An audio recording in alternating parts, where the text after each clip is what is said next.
Performa tim nasional Indonesia cukup menjanjikan di partai kedua ronde ketiga. Usai menahan imbang Australia dengan skor kacamata, permainan skuad Garuda Nusantara banyak dipuji karena sukses menahan gempuran serangan dari skuad Stross. Padahal anak asuh Shin Tae-yong sempat diremehkan dan diprediksi bakal kalah telak oleh media asal Inggris. Namun berkat perjuangan hebat skuad pasukan Merah Putih berpeluang besar lolos ke ronde keempat, dengan menempati peringkat 3 atau 4. Namun coba merangkum perjuangan hebat timnas Indonesia menahan imbang Australia sebagai berikut. Sebelum menyimak videonya, pastikan kamu sudah subscribe channel dan nyalakan notifikasinya. Diremehkan media Inggris, timnas Indonesia menjalani debut perdana ronde ketiga dengan hasil yang memuaskan. Skuad Garuda Nusantara hasil menahan imbang Arab Saudi saat lawatannya ke Stadion King Abdullah. Permainan anak asuh dari Shin Tae-yong langsung disorot oleh berbagai media asing, hingga terkecuali media Malaysia yang memuji performa gemilang skuad Garuda Nusantara.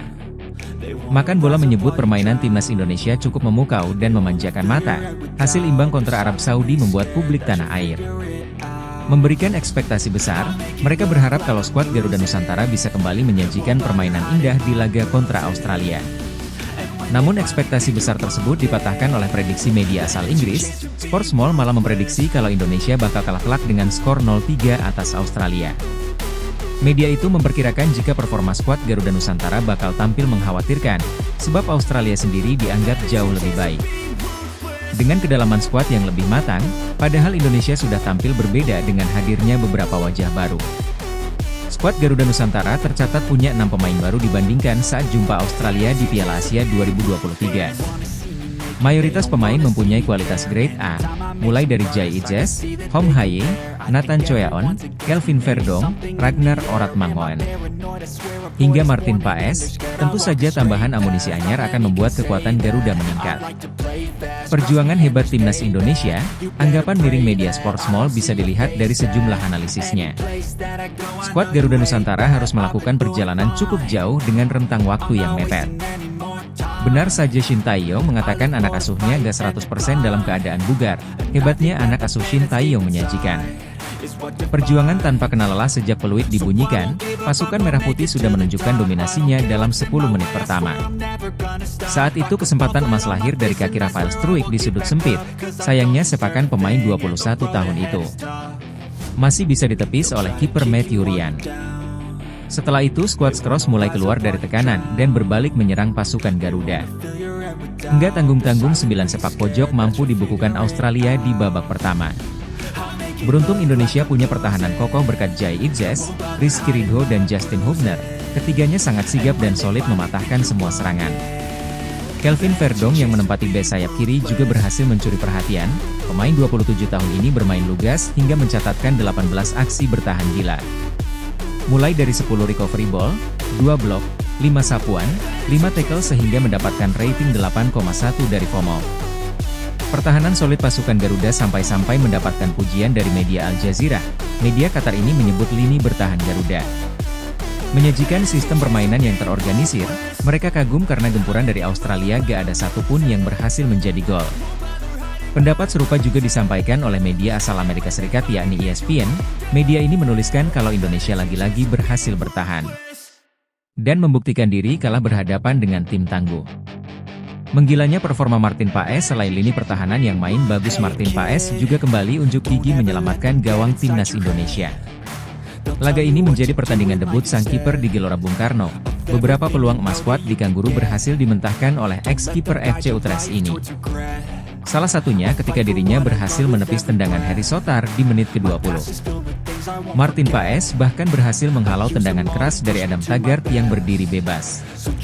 Secara keseluruhan sang kiper mencatatkan 5 save krusial di laga tersebut. Nggak cuma jago menepis, Martin Paes juga punya ketenangan yang luar biasa.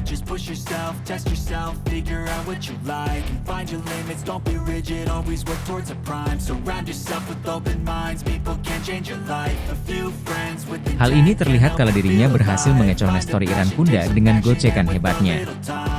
Gak heran Martin Paes dinobatkan sebagai man of the match di laga tersebut. Presiden Republik Indonesia yakni Joko Widodo ikut memberikan pujian terkait performa luar biasa sang kiper. Jokowi mengatakan Martin Paes menampilkan permainan yang luar biasa. Sampai-sampai para penggemar timnas Indonesia menyajikan chance khusus yang penggemar di seluruh penjuru GBK. Martin Paes bahagia karena sukses mengamankan Indonesia dari kebobolan. Sang kiper berterima kasih kepada para fans yang telah memberikan dukungan penuh di sisi lain.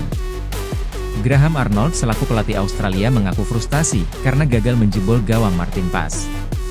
Kehebatan mental pemain timnas Indonesia hebatnya, para punggawa Garuda menampilkan hasil manis dari kerja keras Shin Tae-yong. Alhasil mental pemain anak asuhnya mulai terbentuk saat berhadapan dengan negara besar, terbukti punggawa skuad Garuda nggak panik. Meskipun diserang habis-habisan oleh lawan, selain itu para pemain juga punya ketenangan hebat saat bermain menghadapi timnas Australia.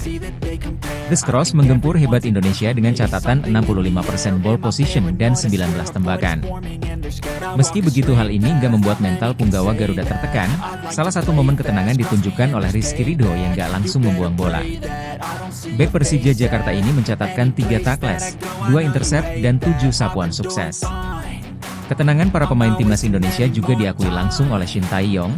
Dia menyebut mental menjadi salah satu faktor keberhasilan Garuda. Menahan imbang The Skrulls, juru taktik Korea Selatan ini bangga anak asuhnya menjalankan instruksi dengan baik walaupun laga berjalan sulit. Selain itu, keberhasilan ini juga memberikan dampak positif bagi ranking FIFA Indonesia.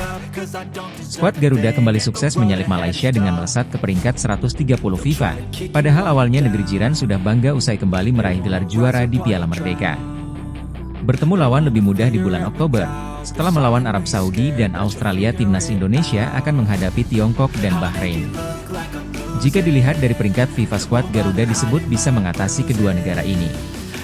Sebab peringkat FIFA Tiongkok dan Bahrain jauh lebih rendah dibandingkan Arab Saudi dan Australia. Skuad Mutiara Telu Persia saat ini berada di peringkat ke-80 FIFA. Sedangkan Tiongkok sendiri saat ini berada di bawah Bahrain dengan berada di peringkat ke-87. Hal ini makin memperbesar kemungkinan timnas Indonesia untuk menang, apalagi kedua negara ini sedang dilanda hasil buruk di pertandingan kedua ronde ketiga. Skuad Naga Merah harus takluk 1-2 atas timnas Arab Saudi yang hanya bermain 10 orang. Sedangkan Bahrain dibabat habis oleh negeri Samurai Biru dengan skor telak 0-5. Hasil ini tentunya dinilai dapat memudahkan peluang Indonesia untuk memaksimalkan poin. Salah satu pendapat datang dari pengamat sepak bola Indonesia yakni Binder Singh. Bung Binder menganggap kedua laga tersebut adalah peluang terbesar Garuda mendulang poin, apalagi skuad Garuda Nusantara juga ketambahan amunisi baru dengan kedatangan Max Hilgers dan Eliano Rejders. Kedua pemain ini diharapkan dapat bermain di bulan Oktober nanti. Itulah ulasan perjuangan gila timnas Indonesia menahan imbang Australia. Bagaimana pendapatmu? Apakah skuad Garuda Nusantara akan kembali mendulang hasil positif di laga yang selanjutnya?